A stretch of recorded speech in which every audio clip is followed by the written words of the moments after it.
Day 17 में आपका स्वागत है। आइए शुरू करते हैं आज का पहला सवाल।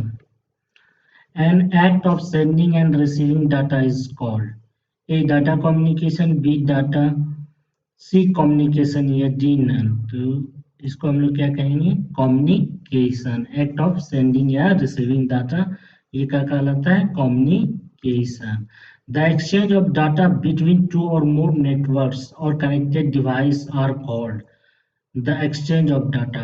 Exchange of data two or more device, तो उसको हम क्या कहेंगे? A data communication, B data, C communication या डी नन। तो इसको हम लोग क्या कहेंगे? Data communication. ये डाटा कम्युनिकेशन का डिफिनेशन हो गया। Which of the following is the component of data communication. अब जो दो से अधिक नेटवर्क के बीच जो कम्युनिकेशन होता है, तो उसके कम्युनिकेशन के कंपोनेंट कौन कौन है डाटा कम्युनिकेशन?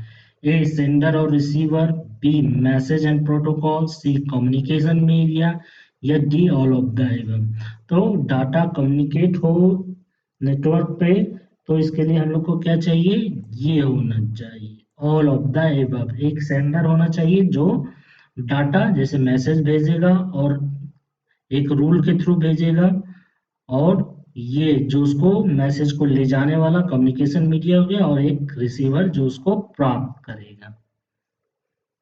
ए कंप्यूटर और any such device which is capable of sending data over a network is.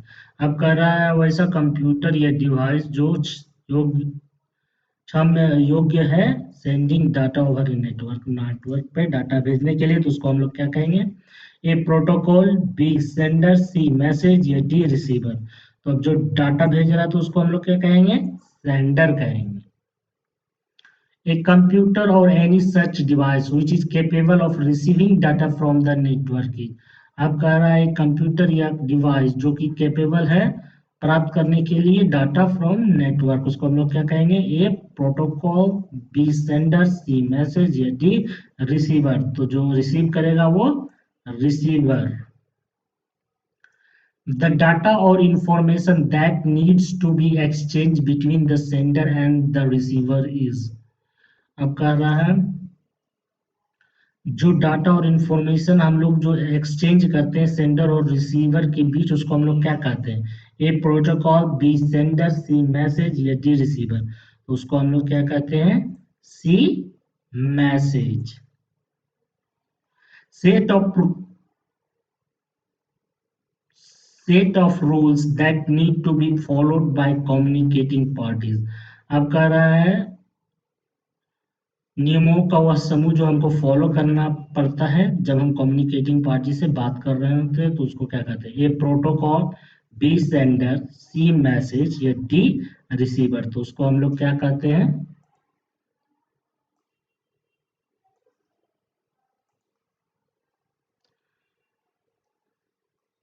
Set of rules ही हो गया प्रोटोकॉल। प्रोटोकॉल को हम लोग क्या कहते हैं? Set of rules. The path through which the message travels between source and destination। अब कह रहा उस पाथ को हम लोग क्या कहेंगे? जिसके थ्रू मैसेज ट्रेवल करता है सोर्स और डेस्टिनेशन के बीच। A communication media, B data transfer rate, C bandwidth या डी नोड्स। तो जिसके थ्रू डाटा सोर्स और डेस्टिनेशन के थ्रू जाता है उसको हम लोग कम्युनिकेशन मीडिया कहते हैं। In computer communication the sender and the receiver are known as. अब कह रहा है कंप्यूटर कम्युनिकेशन में सेंडर और रिसीवर को हम लोग किस नाम से जानते हैं? A communication media, B data transfer rate, C bandwidth या डी नोड्स। तो सेंडर और रिसीवर को हम लोग क्या कहते हैं? नोड्स कहते हैं।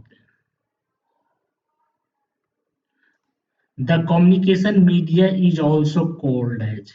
अब कह रहा है कम्युनिकेशन मीडिया जो होता है उसको हम लोग और किस नाम से जान सकते हैं? A transmission media, B bit rate, C hertz या डी नोड्स। तो उसको हम लोग ट्रांसमिशन मीडिया के नाम से भी कह सकते हैं कम्युनिकेशन मीडिया को। Thank you. Please like, subscribe and share for more and more videos.